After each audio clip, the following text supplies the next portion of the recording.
ചെമ്പനീർ പൂവ് സീരിയലിന്റെ അടുത്ത ആഴ്ചയിലെ മുഴുവൻ എപ്പിസോഡ് റിവ്യൂ ആണ് പറയുന്നത്. അങ്ങനെ സച്ചി രേവതിയും കൂട്ടിക്കൊണ്ട് നേരെ വീട്ടിലേക്ക് വരാണ്. അത് ചന്ദ്രമതിക്ക് ഒട്ടും തന്നെ ഇഷ്ടപ്പെടുന്നില്ല. കാരണം രേവതിയുടെ സ്വന്തം സഹോദരനാണല്ലോ ശരത്ത് തൻ്റെ ബാഗും പണമെല്ലാം തന്നെ മോഷ്ടിച്ച് കവർന്നെടുത്തത്. അങ്ങനെയുള്ള ഒരുത്തിയെ ഇനി ഈ വീട്ടിലേക്ക് ഒരിക്കലും കൂട്ടിക്കൊണ്ടു വരേണ്ട എന്ന് തന്നെയായിരുന്നു ചന്ദ്രമതിയുടെ തീരുമാനം. അങ്ങനെ സച്ചി രാവിലെ തന്നെ വീട്ടിലേക്ക് രേവതിയെ കൊണ്ടുവന്നു കഴിഞ്ഞപ്പോൾ ചന്ദ്രമതിക്ക് ഒട്ടും തന്നെ സഹിക്കുന്നില്ല. അതിൻ്റെ പേരിൽ പിന്നെ അവിടെ കുറേയധികം ദേഷ്യവും വഴക്കൊക്കെ ആവുന്നുണ്ട്. ചന്ദ്ര, എടാ, നീ ഇവിടെ ഇങ്ങനെ പൊക്കി പിടിച്ചിട്ട് എന്തിനാ ഇങ്ങോട്ടേക്ക് കൊണ്ടുവന്നത്? നിനക്ക് നാണമുണ്ടോടാ? ഇവളുടെ സഹോദരൻ അവൻ ചെയ്ത കുറ്റകൃത്യം അത്ര പെട്ടെന്നൊന്നും എനിക്ക് അങ്ങോട്ടേക്ക് മറക്കാനും പൊറുക്കാനൊന്നും പറ്റുന്ന കാര്യമല്ല. അവൻ എന്താ ചെയ്തത്? ഇവളും അവനും ഇവളുടെ അമ്മയും എല്ലാവരും കള്ളന്മാരാണെന്നും കൊള്ളക്കാരാണെന്നൊക്കെ പറയണ ചന്ദ്ര. എന്നിട്ടാണോ ആ വീട്ടിൽ നിന്നും ഇവളെ വീണ്ടും ഇങ്ങോട്ടേക്ക് കൂട്ടിക്കൊണ്ടുവരുന്നത്? നിന്നോട് ഞാൻ പറഞ്ഞതല്ലേ ഇത് ചെയ്യണ്ട എന്നൊക്കെ ഇങ്ങനെ ചന്ദ്രമതി ദേഷ്യപ്പെട്ട് ചോദിക്കാണ്. അന്നേരം സച്ചി പറയുന്നുണ്ട്, അതെ, നിങ്ങൾ ഇനി എന്തൊക്കെ പറഞ്ഞാലും ശരി, എനിക്ക് രേവതിയെ കൂട്ടിക്കൊണ്ടുവരാതിരിക്കാൻ പറ്റില്ല. ഇവൾ എൻ്റെ ഭാര്യയാണ്, അതുകൊണ്ടാണ് ഞാൻ ഇവളെ ഇങ്ങോട്ടേക്ക് കൂട്ടിക്കൊണ്ടുവന്നത് എന്ന് പറയും. അങ്ങനെ സച്ചിയും കുറേയധികം ദേഷ്യപ്പെടാണ് ചന്ദ്രമതിയോട്. ഇത് ചന്ദ്രമതിക്ക് തീരെ അങ്ങ് ഇഷ്ടപ്പെടുന്നില്ല. പിന്നീട് അവർ രവീന്ദ്രനോട് പറയുന്നുണ്ട്, രവിയേട്ട, ഒരു കാര്യം ഞാനിപ്പോൾ പറഞ്ഞേക്കാം, എത്രയും പെട്ടെന്ന് തന്നെ ഇവൾ എവിടെ നിന്ന് അങ്ങ് പറഞ്ഞു വിട്ടേക്കണമെന്നൊക്കെ പറഞ്ഞു കൊടുത്തിട്ട് രവീന്ദ്രനോട് അങ്ങ് ദേഷ്യപ്പെടുകയാണ് ചന്ദ്ര. പാവം രവീന്ദ്രനാണെങ്കിൽ ഒന്നും മിണ്ടാതെ അങ്ങനെ തല താഴ്ത്തി നിൽക്കുകയാണ്. ചന്ദ്രമതിയോട് എന്തു തന്നെ പറഞ്ഞിട്ടും കാര്യമില്ല എന്ന് രവീന്ദ്രന് നന്നായിട്ടറിയാം. കാരണം ശരത്ത് ഇവിടെ തെറ്റ് ചെയ്തിട്ടുണ്ട്. അപ്പോൾ ശരത്ത് തെറ്റ് ചെയ്തത് അറിയാവുന്നത് കൊണ്ട് തന്നെ രവീന്ദ്രൻ ഒന്നും പറയാമെന്നും പറ്റുന്നില്ല. രേവതിയെ സപ്പോർട്ട് ചെയ്യാമെന്ന് വെച്ചാൽ അതിനും പറ്റാത്തൊരു സാഹചര്യമായിരുന്നു. ഇതേ സമയത്തിന് 2 പോലീസുകാർ അങ്ങോട്ടേക്ക് വന്നു. അങ്ങനെ അവർ വന്നിട്ട് ചന്ദ്രമതിയോട് പറയുന്നുണ്ട്, അല്ല നിങ്ങൾക്ക് പരാതിയില്ലെങ്കിൽ അത് എഴുതി തരണം. അന്നേരം ചന്ദ്രമതി പറയുന്നുണ്ട്, പരാതിയില്ല എന്ന് ആര് പറഞ്ഞു? അല്ല, ഇയാള് സച്ചിയെ ചൂണ്ടിക്കാണിക്കൊണ്ടതിന് പോലീസ് പറയുന്നുണ്ട്, ഇയാൾ വന്നിട്ട് പറഞ്ഞിരുന്നു പരാതിയൊന്നുമില്ല എന്ന്. അത് കുടുംബ പ്രശ്നത്തിൻ്റെ പേരിലാണെന്നൊക്കെ ഇയാൾ പറഞ്ഞിരുന്നു എന്ന് പറയും. പരാതിയൊന്നും ഇല്ല എന്ന് പറയുന്ന സമയത്തിന് ശ്രുതി പറയുന്നുണ്ട്, ആര് പറഞ്ഞു ഞങ്ങൾക്ക് പരാതിയില്ല എന്ന്? ഞങ്ങൾക്ക് പരാതിയുണ്ട്. ഇല്ലേ അമ്മയെന്ന് ചോദിക്കും. അന്നേരം ചന്ദ്രമതി പറയുന്നുണ്ട്, അതെ, ഞങ്ങൾക്ക് പരാതിയുണ്ട്, ഞങ്ങൾ പരാതി എഴുതി തരാമെന്ന് പറയാണ് ചന്ദ്ര. ഞങ്ങൾക്ക് എന്തായാലും ഇതിനൊരു പ്രതിവിധി ഉണ്ടാക്കി തരണമെന്നും പറയും. ആ സമയം പോലീസുകാരൻ സച്ചിയോട് ചോദിക്കുന്നുണ്ട്, അല്ല, നിങ്ങളല്ലേ വന്നിട്ട് പറഞ്ഞത് പരാതിയൊന്നുമില്ല എന്ന്? കാരണം പണമൊക്കെ തിരിച്ചു കൊടുത്തല്ലോ എന്ന്. അതൊക്കെ ശരിയാ സാറേ, ഇത് അമ്മ ദേഷ്യത്തിന് പറയുന്നതാണ്, അതൊന്നും അത്ര കാര്യമായിട്ട് എടുക്കണ്ട എന്ന് പറയാണ് സച്ചി. അത് ഞങ്ങൾ പറഞ്ഞ് സെറ്റ് ചെയ്തോളാം എന്ന് സച്ചി പറഞ്ഞപ്പോഴേക്കും ചന്ദ്രമതി ഇടയ്ക്ക് കയറി പറയുന്നുണ്ട്, എവിടെ നിന്ന് സെറ്റ് ചെയ്യാനാണ് സാറേ? ഇതിങ്ങനെ വെറുതെ വിട്ടാലൊന്നും പറ്റില്ല. ഇത് കുടുംബ പ്രശ്നമൊന്നുമല്ല. ഇവളും ഇവളുടെ വീട്ടുകാരും പണ്ടേ പ്രശ്നക്കാരാണ്. മുമ്പ് ഈ സച്ചിയുടെ ബൈക്ക് പോലും ഇവൻ മോഷ്ടിച്ചെടുത്ത് എന്ന് ചന്ദ്രമതി പറയാണ്. എന്ത്, ബൈക്ക് മോഷ്ടിച്ചിട്ടുണ്ടോ എന്ന് പോലീസ് ചോദിക്കുമ്പോൾ, അതെ, അവൻ പണ്ടേ ഇത്തരക്കാരനാണ്. അവൻ ഈ മോഷണ സ്വഭാവമുള്ളതാണ്. അവൻ വലിയ കൊടും ക്രിമിനലായിട്ട് മാറും. അവനെ വിട്ടിട്ടുണ്ടെങ്കിൽ ഒരു കാരണവശാലും ശരിയാവില്ല സാറേ. എനിക്ക് പരാതിയുണ്ട് എന്ന് ചന്ദ്രമതി തീർത്തും പറഞ്ഞു. അന്നേരം രേവതി ചന്ദ്രമതിയുടെ കയ്യും കാലൊക്കെ പിടിക്കാൻ നോക്കുന്നുണ്ട്. അമ്മേ, പ്ലീസ്, എങ്ങനെയെങ്കിലും ഇതൊന്ന് ഒഴിവാക്കി തരണം. അമ്മ ഒരിക്കലും പരാതി പറയരുത് എന്നൊക്കെ പറയും. അവൻ്റെ ഭാവിയെ കരുതിയിട്ടെങ്കിലും അമ്മക്കൊന്ന് ക്ഷമിച്ചൂടെ എന്നൊക്കെ പറയാണ്. ഇനി ഒരിക്കലും അവൻ അങ്ങനെയുള്ള തെറ്റൊന്നും ചെയ്യില്ല, അപ്പോഴത്തെ ദേഷ്യം കൊണ്ട് സംഭവിച്ചതാണ് എന്നൊക്കെ പറയും. പക്ഷേ ചന്ദ്രമതി അതിനൊന്നും സമ്മതിക്കുന്നില്ല. പിന്നീട് രേവതി രവീന്ദ്രൻ്റെ കയ്യും കാലൊക്കെ പിടിക്കുന്നുണ്ട്. അച്ഛാ, എന്തെങ്കിലും ഒന്ന് ചെയ്യച്ചാ, അച്ഛൻ എന്തെങ്കിലും ഒന്ന് പറയച്ചാ. രവീന്ദ്രൻ പറയുന്നുണ്ട്, അവൻ തെറ്റ് ചെയ്തിട്ടുണ്ടെങ്കിൽ അതിനുള്ള ശിക്ഷ അവന് കിട്ടണം മോളെ. ഇതിനകത്ത് എനിക്കൊന്നും പറയാനില്ല എന്നൊക്കെ പറഞ്ഞുകൊണ്ട് തന്നെ രവീന്ദ്രൻ അങ്ങ് ഒഴിഞ്ഞു മാറും. അന്നേരം ശ്രുതിയുടെ അടുത്ത് ചെന്നുകൊണ്ട് തന്നെ രേവതി കെഞ്ചി പറയുന്നുണ്ട്, പ്ലീസ് ശ്രുതി, അമ്മയോടൊന്ന് പറയുമെന്ന് പറയും. പക്ഷേ ശ്രുതി പറയുന്നുണ്ട്, എനിക്കൊന്നും പറയാൻ പറ്റില്ല. കാരണം അവൻ ഇവിടെ തെറ്റ് ചെയ്തിട്ടുണ്ട്. അമ്മയുടെ ബാഗല്ലേ അവൻ മോഷ്ടിച്ചുകൊണ്ട് പോയത്, അതിനകത്തെ പണവും. അപ്പോഴേക്കും ശ്രുതി പറയുന്നുണ്ട്, അവൻ പിടിച്ച് തള്ളിയിട്ട് ആ സമയത്ത് അമ്മയ്ക്ക് എന്തെങ്കിലും സംഭവിച്ചുവെങ്കിൽ ആര് മറുപടി പറയുമെന്നൊക്കെ പറയും. എല്ലാവരും കൂടി വളഞ്ഞിട്ട് സച്ചിയെ രേവതി അങ്ങ് ആക്രമിക്കുകയായിരിക്കും. ആ സമയത്തിന് വർഷയും വന്ന് പറയുന്നുണ്ട്, ഇതിനെന്തിനാണെങ്കിലും ശരത്തിനോടൊപ്പം നിൽക്കാനൊന്നും പറ്റില്ല രേവതി ചേച്ചി. കാരണം ശരത്ത് തെറ്റ് ചെയ്തിട്ടുണ്ട്, അതിനുള്ള ശിക്ഷ അവന് കിട്ടണം. അമ്മ കംപ്ലൈൻറ്റ് കൊടുക്കട്ടെ എന്ന് പറയും. ആ സമയത്തിന് സച്ചി പറയുന്നുണ്ട്, അതെ സാറേ, അവൻ പണമൊക്കെ തിരിച്ചു കൊടുത്തതാണ്. പിന്നെ അവൻ കോളേജിൽ പഠിക്കുന്ന പയ്യനാണ്. അവൻ്റെ ഭാവി നശിച്ചു പോവും. പോലീസും കോടതിയും ജയിലിലുമൊക്കെ ആയിട്ടുണ്ടെങ്കിൽ അവൻ്റെ ഭാവി നശിച്ചു പോകുമെന്ന് പറയും. അന്നേരം പോലീസ് പറയുന്നുണ്ട്, അതെ, നിങ്ങളുടെ അമ്മ പരാതി തന്നിട്ടുണ്ടെങ്കിൽ പിന്നെ ഞങ്ങൾക്കൊന്നും ചെയ്യാൻ പറ്റില്ല. നിങ്ങളുടെ കുടുംബത്തിൽ നിന്നും പരാതിയില്ല എന്ന് പറഞ്ഞതുകൊണ്ട് മാത്രമാണ് ഞങ്ങൾ വെറുതെ ഇരുന്നത്. പക്ഷേ പരാതി വന്നിട്ടുണ്ടെങ്കിൽ ഞങ്ങൾക്ക് അയാളെ അറസ്റ്റ് ചെയ്യാതിരിക്കാനും പറ്റില്ല. ഞങ്ങൾക്ക് മുകളിൽ നിന്നും നല്ല പ്രഷർ ഉണ്ട് എന്ന് പറയും. ചന്ദ്രമതിയോട് സച്ചി വീണ്ടും പറഞ്ഞു നോക്കുന്നുണ്ട്, അമ്മയെ ഒന്ന് വെറുതെ വിടുകയെന്നൊക്കെ. പക്ഷേ ചന്ദ്രമതി സമ്മതിക്കുന്നില്ല. ഒടുവിൽ പരാതി എഴുതി കൊടുക്കുകയാണ്. രേവതിക്കാണെങ്കിൽ വല്ലാത്ത വിഷമമായി പോയി. അങ്ങനെ പരാതിയൊക്കെ എഴുതി ഒപ്പിട്ട് വാങ്ങിച്ചതിന് ശേഷം പോലീസുകാർ അവിടെ നിന്നും പോയി. രേവതിയും സച്ചിയും വല്ലാതെ തകർന്നിരിക്കുകയായിരിക്കും. ഒടുവിൽ സച്ചി രേവതിയോട് പറയുന്നുണ്ട്, നീ അകത്തേക്ക് ചെല്ലു രേവതി. പക്ഷേ ചന്ദ്രമതി സമ്മതിക്കുന്നില്ല. ചന്ദ്രമതി പറയുന്നുണ്ട്, ഇവളിതെങ്ങോട്ടാ അകത്തേക്ക് കയറി പോകുന്നത്? ഇവളേതായാലും ഇനി ഈ വീട്ടിൽ വേണ്ട. ആ കള്ള കുടുംബത്തിലെയല്ലേ ഇവള്. മര്യാദയ്ക്ക് ഇവിടെ നിന്നും ഇറങ്ങിപ്പോയിക്കൊള്ളണം. നീ എന്ത് ധൈര്യത്തിലാണ് ഇങ്ങോട്ടേക്ക് കയറി വന്നത്? സച്ചി പറയുന്നത്, ഞാൻ എവിടെയുണ്ടോ അവിടെ തന്നെ രേവതി ഉണ്ടാവുമെന്ന് പറയും. അതൊക്കെ നിന്റെ മനസ്സിലങ്ങ് വെച്ചാൽ മതി. ഈ വീട്ടിൽ ഇവളുണ്ടെങ്കിൽ പിന്നെ ഞാൻ ഇവിടെ നിൽക്കില്ല എന്ന് ചന്ദ്രമതി തീർത്തും പറയാണ്. അത് കേട്ട ഉടനെ തന്നെ സച്ചി പറഞ്ഞു, അമ്മ വെറുതെ പ്രശ്നം ഉണ്ടാക്കരുത്. ഞാൻ ഉള്ളത് തന്നെയാണ് പറയുന്നത് എന്ന് ചന്ദ്രമതിയും പറയും. പിന്നീട് രവീന്ദ്രന്റെ അടുത്തേക്ക് ചെന്നുകൊണ്ട് തന്നെ പറയുന്നുണ്ട്, ദേ രവിയേട്ടാ, ഇവൾ എത്രയും പെട്ടെന്ന് തന്നെ ഇവിടെ നിന്നും പറഞ്ഞു വിടാൻ നോക്ക്. അല്ലെങ്കിൽ പിന്നെ ഞാൻ ഇവിടെ നിൽക്കില്ല എന്ന് പറയും. ഇപ്പം തന്നെ ഞാൻ എവിടെ നിന്നും ഇറങ്ങിപ്പോകുമെന്നൊക്കെ പറയട്ടെ ചന്ദ്രമതി. അന്നേരം രവീന്ദ്രൻ പറയുന്നുണ്ട്, ചന്ദ്രേ, അവൾ തെറ്റൊന്നും ചെയ്തിട്ടില്ല. തെറ്റ് ചെയ്തത് ശരത്താണ്. ശരത്ത് ചെയ്ത തെറ്റിന് നീ പരാതി എഴുതി കൊടുത്തല്ലോ. പക്ഷേ അതിൻ്റെ പേരിൽ ഏതായാലും രേവതിയെ ശിക്ഷിക്കേണ്ട കാര്യമൊന്നുമില്ല. രേവതി മോളോട് ഈ വീട് വിട്ട് പോവാൻ പറയാൻ നിനക്ക് യാതൊരുവിധ അധികാരവും അവകാശവും ഒന്നുമില്ല എന്ന് പറയാണ് രവീന്ദ്രൻ. അത് കേട്ടപ്പോൾ ചന്ദ്രമതി പറയുന്നുണ്ട്, 30 വർഷങ്ങളായല്ലോ നിങ്ങളോടൊപ്പം ഞാൻ ജീവിക്കാൻ തുടങ്ങിയിട്ട്. നിങ്ങൾക്ക് എന്നേക്കാളും വലുത് ഇന്നലെ കയറി വന്ന ഇവളാണല്ലേ. അപ്പോൾ ഒരു കാര്യം ചെയ്യാം, ഞാൻ എവിടെ നിൽക്കുന്നില്ല, പോവാണ്. അതും പറഞ്ഞു കൊടുത്തിട്ട് ചന്ദ്രമതി നേരെ അകത്തേക്ക് കയറി പോയിട്ട് ഒരു ബാഗ് എടുത്തു കൊണ്ടുവരും. ആ ബാഗിനകത്ത് കുറേയധികം ചന്ദ്രമതിയുടെ ഡ്രസ്സും ബാക്കിയുള്ള കാര്യങ്ങളൊക്കെ വെച്ചിട്ടുണ്ടായിരുന്നു. അത് കണ്ട് ഇറങ്ങാൻ തുടങ്ങുമ്പോഴേക്കും ശ്രുതിയും എല്ലാവരും വന്ന് ചന്ദ്രമതിയെ തടയുന്നുണ്ട്. അമ്മേ പ്ലീസ്, അമ്മ പോവല്ലേ എന്നൊക്കെ പറയുന്നുണ്ട്. പക്ഷേ ചന്ദ്രമതി വലിയ ധാർഷ്ട്യം കാണിച്ചു. ഇനി ഞാൻ ഇവിടെ നിൽക്കുന്നില്ല, ഞാൻ പോവാണ്. ഒരു നിമിഷം പോലും എനിക്കിവിടെ നിൽക്കാൻ പറ്റില്ല എന്നൊക്കെ പറഞ്ഞു കൊടുത്തിട്ട് ചന്ദ്രമതി അവിടെ നിന്നും ഇറങ്ങിപ്പോയി. രവീന്ദ്രനാണെങ്കിൽ തടയാനൊന്നും പോയില്ല. പിന്നീട് ചന്ദ്രമതി നേരെ പോയിരിക്കുന്നത് ബാമാൻറ്റിയുടെ വീട്ടിലേക്കായിരിക്കും. ബാമാൻറ്റിയുടെ അടുത്ത് ചെന്ന് കൊടുത്തിട്ട് ബാമാൻറ്റിയോട് കാര്യങ്ങളൊക്കെ പറയും. അപ്പോഴാണ് ബാമ പറയുന്നത്, ചന്ദ്രേ, നീ കാണിച്ചത് വലിയ ബുദ്ധിമോശമായില്ലേ. ഇന്നത്തെ കാലത്ത് രേവതിയെ പോലൊരു പെൺകുട്ടിയെ എവിടെ നിന്ന് കിട്ടാനാണ് നിനക്ക്? അവളൊരു പാവാണ് ചന്ദ്രേ. അവളൊരു തെറ്റും ചെയ്തിട്ടില്ലല്ലോ. പിന്നെ നീ എന്തിനാ ഇങ്ങനെയൊക്കെ കാണിച്ചിട്ട് ഇങ്ങോട്ടേക്ക് ചാടി പോകുന്നത് എന്നൊക്കെ ചോദിക്കാണ് ബാമ. ചന്ദ്രമതിക്ക് അത് കേട്ടിട്ട് ഒട്ടും നിന്നെ ഇഷ്ടപ്പെടാത്തത് കൊണ്ട് തന്നെ ചന്ദ്രമതി പറയുന്നുണ്ട്, പിന്നെ ഞാനെന്താ അവളെ കയ്യിലിട്ട് പൂവിട്ട് പൂജിക്കണോ എന്നൊക്കെ ചോദിക്കും. എന്നാലും അതൊന്നും വേണ്ടില്ലായിരുന്നു എന്നൊക്കെ പറഞ്ഞു കൊടുത്തിട്ട് ബാമ വീണ്ടും ചന്ദ്രയെ കുറ്റം പറയും. ഞാനിപ്പോൾ ഇങ്ങോട്ടേക്ക് വന്നത് തെറ്റാണല്ലേ, എങ്കിൽ ഞാൻ പോയേക്കാമെന്നൊക്കെ പറഞ്ഞ് ചന്ദ്രമതി അവിടെ നിന്നും ഇറങ്ങാൻ നോക്കുകയാണ്. അന്നേരം ബാമ പറയുന്നുണ്ട്, നിന്നോട് ഞാൻ പോവാനൊന്നും പറഞ്ഞില്ലല്ലോ ചന്ദ്രേ. അല്ല, നീ ഇത് എങ്ങോട്ടേക്ക് പോകാനാണ് ഉദ്ദേശിക്കുന്നത്? എനിക്ക് പോവാൻ ഇടമില്ലാത്തത് കൊണ്ടാണോ ഞാൻ എൻ്റെ വീട്ടിലേക്ക് പോയിക്കോളാം എന്ന് പറയാണ് ചന്ദ്ര. തൽക്കാലത്തേക്ക് നീ ഒരിടത്തേക്കും പോവണ്ട, ഇവിടെ നിൽക്ക്, നമുക്ക് കാര്യത്തിലൊരു തീരുമാനമൊക്കെ ഉണ്ടാക്കാമെന്ന് പറഞ്ഞ് ബാമ ചന്ദ്രമതിയെ അവിടെ തന്നെ പിടിച്ചിരുത്തും. ആ സമയം വീട്ടിൽ രേവതിക്കാണെങ്കിൽ ഭയങ്കര വിഷമത്തിലായിരിക്കും. രേവതി ഇരുന്ന് ഭയങ്കര കരച്ചിലാണ്. സച്ചി അവളെ ആശ്വസിപ്പിക്കുന്നുണ്ട്. നീ എന്തിനാ രേവതി ഇങ്ങനെ സങ്കടപ്പെടുന്നത്? നീ വിഷമിക്കാതിരിക്ക്, സങ്കടപ്പെടേണ്ട കാര്യങ്ങളൊന്നുമില്ല. നീ തെറ്റൊന്നും ചെയ്തിട്ടില്ലല്ലോ. പിന്നെ ഈ കാര്യങ്ങളൊക്കെ നിന്നോട് മുൻപ് പറയാത്തതിൻ്റെ കാരണം നിനക്കറിയാമല്ലോ. നീ അറിഞ്ഞിട്ടുണ്ടെങ്കിൽ വിഷമിക്കും, നിനക്ക് എന്തെങ്കിലും പ്രയാസമുണ്ടാവും. അതൊക്കെ ഓർത്തുകൊണ്ട് മാത്രമാണ് ഞാൻ ഇതിൽ നിന്നിൽ നിന്നും മറച്ചു വെച്ചത് എന്നൊക്കെ പറയണ സച്ചി. അങ്ങനെ ആ ഒരു ദിവസം അങ്ങനെ കടന്നുപോയി. പിറ്റേ ദിവസം തന്നെ മഹിമ അങ്ങോട്ടേക്ക് വരുന്നുണ്ട്, വർഷയുടെ അമ്മ. മഹിമ വന്ന് രവീന്ദ്രനോട് ചോദിച്ചു, അല്ല വർഷ എവിടെ? വർഷ അകത്തുണ്ട് എന്ന് പറയും. അല്ല, ചന്ദ്രമതിയെ കാണാനില്ലല്ലോ. ചന്ദ്രമതി എവിടെയെന്ന് ചോദിക്കുമ്പോൾ അവൾ ബാമയുടെ വീട്ടിലാണെന്ന് പറയും. എപ്പോൾ വരുമെന്ന് ചോദിക്കുമ്പോൾ അതൊന്നും എനിക്കറിയില്ല എന്നിട്ട് രവീന്ദ്രൻ പറയുന്നത്. അപ്പോഴായിരിക്കും ശ്രുതി അങ്ങോട്ടേക്ക് വരുന്നത്. ശ്രുതി വന്നിട്ട് മഹിമയോട് ചോദിക്കുന്നുണ്ട്, അല്ല ആൻറ്റി എപ്പോഴാണ് വന്നത്? ഇപ്പോൾ വന്നതേ ഉള്ളൂ മോളെ. പിന്നെ ചന്ദ്രയെ കൂടെ ഒന്ന് കാണാൻ വേണ്ടി വന്നതാണെന്ന് പറയും. അവൾ ബാമയുടെ വീട്ടിൽ പോയി എന്ന് പറഞ്ഞു. അതിനെ എപ്പോൾ വരുമെന്നൊന്നും അറിയില്ല എന്ന് പറയും. അമ്മ ദേഷ്യപ്പെട്ട് ഇവിടെ നിന്നും പോയതാണെന്ന് ശ്രുതി പറഞ്ഞു കൊടുത്തു. പിന്നീട് ശ്രുതി അവിടെ നടന്ന കാര്യങ്ങൾ മൊത്തം അങ്ങ് മഹിമയോട് പറഞ്ഞു കൊടുക്കുകയാണ്. ശരത്തിനെ പോലീസ് പിടിക്കാൻ ഒരുങ്ങിയതും ബാക്കി കാര്യങ്ങളെല്ലാം പറയും. ശരത്ത് ഇപ്പോൾ മുങ്ങി നടക്കുകയാണ്. അമ്മയുടെ പണം അടങ്ങിയ ആ ഒരു ബാഗ് മോഷ്ടിച്ച എല്ലാ കാര്യങ്ങളും ശ്രുതി പറഞ്ഞു കൊടുത്തു. എല്ലാം കേട്ടപ്പോൾ മഹിമ പറയുന്നുണ്ട്, ദൈവമേ, ഇത്രയും പ്രശ്നങ്ങളൊക്കെ ഇവിടെ ഉണ്ടായിരുന്നോ? ഇതൊന്നും ഞാൻ അറിഞ്ഞില്ല. ഇതിപ്പോൾ എല്ലാവർക്കും നാണക്കേടായല്ലോ. എനിക്കിനി പുറത്തിറങ്ങി നടക്കാൻ പോലും പറ്റുമോ? കാരണം ഈ വീട്ടിലേക്കല്ലേ എൻ്റെ മകളെ ഞാൻ കെട്ടിച്ചു വിട്ടിരിക്കുന്നത്. ഇനിയിപ്പോൾ എന്ത് ചെയ്യുമെന്നൊക്കെ പറഞ്ഞു കൊടുത്തിന് ഭയങ്കരമായിട്ടങ്ങ് ശോകാണിക്കാട്ടോ മഹിമ.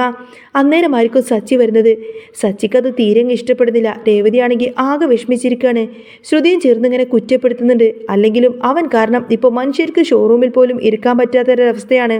ആളുകളുടെ മുഖത്ത് പോലും നോക്കാൻ പറ്റുന്നില്ല എന്നൊക്കെ പറഞ്ഞു കൊടുത്തിട്ട് ശ്രുതി പോലും സച്ചിയെ ഇങ്ങനെ കുറ്റപ്പെടുത്തി സംസാരിക്കും.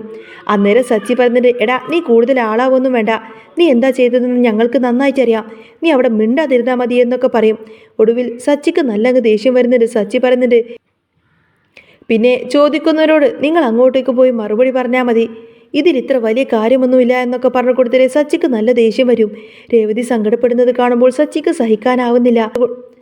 ആ ഒരു കാഴ്ച കാണുന്ന സമയത്തിന് സച്ചിക്ക് ഭയങ്കര സങ്കടമാവുന്നുണ്ട്. പിന്നീട് വർഷയെ കാണട്ടെ എന്നൊക്കെ പറഞ്ഞു കൊടുത്തിന് മഹിമ അകത്തേക്ക് കയറി പോവാണ്. അന്നേരം രവീന്ദ്രൻ പറയുന്നത്, നിങ്ങൾ വർഷയെ കാണാൻ വന്നതാണെങ്കിൽ വർഷയെ കണ്ടിട്ട് പോകണം, കൂടുതൽ ഇവിടുത്തെ കാര്യങ്ങളൊന്നും നിങ്ങൾ അന്വേഷിക്കണ്ട എന്നും പറയും. അങ്ങനെ വർഷയെ കണ്ടതിന് ശേഷം വർഷയോട് ശ്രീകാന്തിനോടായിട്ട് പറയുന്നുണ്ട്, നിങ്ങൾ ഏതായാലും വീട്ടിലേക്ക് പോര്, ഈ വീട്ടിൽ ഇനി നിങ്ങൾ ഏതായാലും നിൽക്കണ്ട എന്നൊക്കെ പറയാണ് മഹിമ. അന്നേരം ശ്രീകാന്ത് ചോദിക്കുന്നുണ്ട്, അതെന്താ ഇവിടെ നിന്നാൽ ഇതെൻ്റെ വീടല്ലേ എന്ന് ശ്രീകാന്ത് ചോദിക്കുന്ന സമയത്തിന് മഹിമ പറയുന്നുണ്ട്, ഇവിടെ നിൽക്കുന്നത് നാണക്കേടാണ്, നിങ്ങൾ ഇനി അവിടെ വന്ന് നിന്നാൽ മതിയെന്ന് പറയും. പക്ഷേ ശ്രീകാന്ത് പറയുന്നുണ്ട്, എന്നാലും ഈ വീട് വിട്ടിറങ്ങാനൊന്നും ഞാൻ ഉദ്ദേശിച്ചിട്ടില്ല. കുടുംബമാവുമ്പോൾ ചിലപ്പോൾ കുറച്ച് പ്രശ്നങ്ങളും കാര്യങ്ങളൊക്കെ ഉണ്ടാവും. അതിൻ്റെ ഇടയിലേക്ക് വന്ന് വേറെ ആരും തലയിടാനൊന്നും നോക്കേണ്ട കാര്യമില്ല, അത് ശരിയായ കാര്യമല്ല എന്ന് പറയും. വർഷയും പറയുന്നുണ്ട്, അതെ അമ്മേ, അമ്മയ്ക്കിപ്പോൾ എന്താ പ്രശ്നം? അമ്മയ്ക്ക് ഈ പ്രശ്നം വലുതാക്കേണ്ട കാര്യമൊന്നുമില്ലല്ലോ, ഇവിടുത്തെ പ്രശ്നം ഇവിടെ തന്നെ അങ്ങ് തീർന്നോളൂ. അമ്മ അതിൻ്റെ ഇടയിലേക്ക് കയറി പുതിയ പ്രശ്നങ്ങളൊന്നും ഉണ്ടാക്കാൻ നോക്കണ്ട. എന്നാലും മഹിമക്ക് വന്ന കാര്യം അങ്ങോട്ടേക്ക് നടപ്പിലാക്കാനൊന്നും പറ്റിയില്ലല്ലോ. ഈ ഒരു ഗ്യാപ്പിൽ വന്നു കൊടുത്തിട്ട് എങ്ങനെയെങ്കിലും വർഷയും ശ്രീകാന്തിനെയും തൻ്റെ വീട്ടിലേക്ക് കൊണ്ടുപോകാമെന്നൊക്കെ ഓർത്തിരുന്നതാണ് മഹിമ. പക്ഷേ അതൊന്നും അങ്ങ് നടന്നില്ല. പിന്നീട് കാണിക്കുന്നത് രേവതിയുടെ ഫോണിലേക്ക് ദേവു വിളിക്കുന്നുണ്ട്. ദേവു വിളിച്ച് പറയുന്നുണ്ട്, അതെ ചേച്ചി, എന്നെയും അമ്മയും പോലീസ് ചോദ്യം ചെയ്യാൻ വേണ്ടിയിട്ട് പോലീസ് സ്റ്റേഷനിലേക്ക് കൊണ്ടുവന്നിരിക്കുകയാണെന്ന് പറയും. എന്തിനായിരിക്കുമെന്ന് ചോദിച്ചപ്പോൾ അറിയില്ല, അവനെ കാണുന്നില്ലല്ലോ, ശരത്തിന് പിടികിട്ടാത്തത് കൊണ്ടാണെന്ന് പറയാണ് ദേവു. അത് കേട്ട ഉടനെ തന്നെ രേവതിക്ക് വല്ലാതായിട്ട് സച്ചിയോട് പോയി കാര്യങ്ങളൊക്കെ പറഞ്ഞു. സച്ചി രേവതിയും പിന്നെ നേരെ പോലീസ് സ്റ്റേഷനിലേക്ക് ചെല്ലുകയാണ്. അവിടെ ചെന്ന് നോക്കുമ്പോൾ ദേവു ആകെ വിഷമത്തിലായിരിക്കും. ലക്ഷ്മിയമ്മ ആണെങ്കിൽ കരഞ്ഞ് തളർന്നിങ്ങനെ നിലവിളിച്ച് അവിടെ തന്നെ ഇരിക്കുന്നുണ്ടാവും. നിങ്ങൾ എന്തിനാ ഇവിടെ പിടിച്ചു വെച്ചിരിക്കുന്നത് എന്ന് ചോദിക്കുന്ന സമയത്തിന് ശരത്തിനെ എത്രയും പെട്ടെന്ന് കയ്യിൽ കിട്ടണം, അതുകൊണ്ടാണെന്ന് പറയും. ആ സമയത്തിന് സച്ചി അവിടെയുള്ള പോലീസുകാരനോട് SIയോടൊക്കെ സംസാരിക്കുന്നുണ്ട്. SI പറയുന്നുണ്ട്, അവനെ കിട്ടാതെ ഞങ്ങൾ ഒരിക്കലും ഇവരെ വിടില്ല, ഇവരെവിടെ പിടിച്ചു വെച്ചാൽ അവനൊരിക്കലും ഇങ്ങോട്ടേക്ക് വരാതിരിക്കാൻ പറ്റില്ലല്ലോ എന്ന് പറയും. അന്നേരം സച്ചി പറഞ്ഞിട്ട്, സാറേ ഇവർ തെറ്റൊന്നും ചെയ്തിട്ടില്ലല്ലോ. പക്ഷേ അയാൾ സമ്മതിക്കുന്നില്ല. ഒടുവിൽ സച്ചി അറിയാവുന്ന ഒരു പോലീസുകാരൻ അവിടെ ഉണ്ടായിരുന്നു. അയാൾ പറയുന്നുണ്ട്, ഇങ്ങനെ നിന്നിട്ട് കാര്യമൊന്നുമില്ല, നിങ്ങളൊരു വക്കീലിനെ പോയി കാണൂ എന്ന് പറയും. പക്ഷേ ഇനി ഈ സമയത്ത് എങ്ങനെ പോയിട്ട് വക്കീലിനെ കാണാനാണ്? രാത്രി ആയല്ലോ. സാറേ ഇന്നത്തെ ഒരു ദിവസത്തേക്ക് ഇവരെന്ന് വീട്ടിലേക്ക് വിട്ടയക്കുമോ എന്ന് ചോദിക്കും. അങ്ങനെ ലക്ഷ്മിയമ്മയും സച്ചിയും രേവതിയും എല്ലാവരും കരഞ്ഞ് കാല് പിടിക്കുന്ന സമയത്തിന് അവസാനം അവർ സമ്മതിക്കുന്നുണ്ട്. ഒരു കാര്യം ചെയ്യാം, നിങ്ങൾക്കറിയാം അവൻ എവിടെയാണ് ഉള്ളതെന്ന്, ഇന്നൊരു ദിവസത്തേക്ക് നിങ്ങളെ വിടാം, പക്ഷേ നാളെ അവൻ വന്നില്ല എങ്കിൽ നാളെ നിങ്ങൾ ഇങ്ങോട്ടേക്ക് പിടിച്ചുകൊണ്ട് വരുമെന്നും പറയും. ഒടുവിൽ അങ്ങനെ ലക്ഷ്മിയമ്മയും ദേവുവിനെയും കൂട്ടിക്കൊണ്ടതിന് അവർ നേരെ വീട്ടിലേക്കെത്തി. പിന്നീട് സച്ചി വക്കീലിനെ കാണാൻ ചെല്ലുകയാണ്. അങ്ങനെ വക്കീലുമായിട്ട് സച്ചി സംസാരിക്കുന്ന സമയത്തിന് വക്കീൽ ഒരു കാര്യം പറഞ്ഞു, ഇനിയിപ്പോൾ നോക്കിയിട്ട് ഒരു വഴി മാത്രമേ ഉള്ളൂ, ഈ കേസില്ല എന്ന് അവരെഴുതി തരണം. നിങ്ങളുടെ അമ്മ അങ്ങനെ എഴുതി തരികയാണെങ്കിൽ ഇതിൽ നിന്നും ശരത്തിനെ ഒഴിവായി കിട്ടും, അല്ലെങ്കിൽ പിന്നെ ശരത്തിനെ നേരെ ജയിലിലേക്ക് വിടത്തേ ഉള്ളൂ എന്ന് പറയും. കാരണം ശരത്ത് കോളേജിൽ പഠിക്കുന്ന കുട്ടിയായതുകൊണ്ട് അവരങ്ങനെ ഒരു മനസാക്ഷിയൊന്നും കാണിക്കില്ല എന്നും പറയും. രേവതിക്ക് കാര്യം മനസ്സിലായി. പക്ഷേ അമ്മ അതിന് സമ്മതിക്കില്ല എന്ന് അവൾക്ക് നന്നായിട്ട് അറിയാമായിരുന്നു. അമ്മ ഒരു കാരണവശാലും അതിന് സമ്മതിക്കില്ല. അമ്മയ്ക്ക് ശരത്തിനോട് അത്രമാത്രം ദേഷ്യമാണ് രേവതിയുടെ വീട്ടുകാരോടു. അതുകൊണ്ടാണല്ലോ പരാതി പെട്ടെന്ന് എഴുതി കൊടുത്തത്.